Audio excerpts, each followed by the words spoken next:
દિયોદર તાલુકા પંચાયતની ચૂંટણીને લઈને સર્જાયેલા વિવાદ વચ્ચે ધારાસભ્ય કેશાજી ચૌહાણનો વિડીયો વાયરલ થયો છે। વિડીયોમાં તેમણે સમગ્ર મામલે પોતાની પ્રતિક્રિયા આપતા કોંગ્રેસ પર ભ્રામક અને ખોટો પ્રચાર કરવાનો આક્ષેપ કર્યો છે।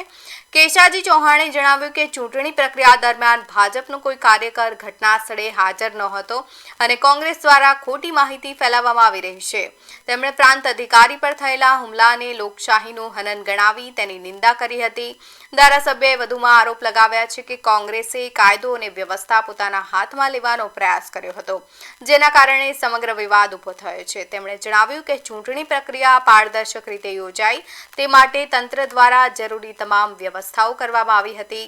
સગર્ભા મહિલા સભ્યો માટે પણ તંત્ર દ્વારા પૂરતી સુવિધાઓ ઉપલબ્ધ કરવામાં આવી હોવાનો ઉલ્લેખ કરતા તેમણે કોંગ્રેસ પર ઠાકોર સમાજની લાગણીઓને ઉશ્કેરી રાજકીય લાભ મેળવવાનો પ્રયાસ કર્યો હતો।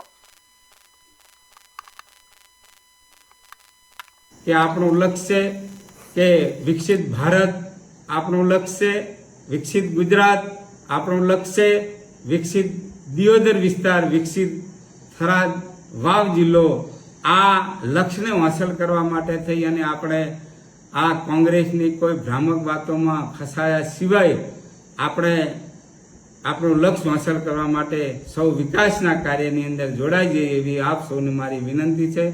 સૌનો આભાર। ભારત માતા કી જય। કે આપણું લક્ષ્ય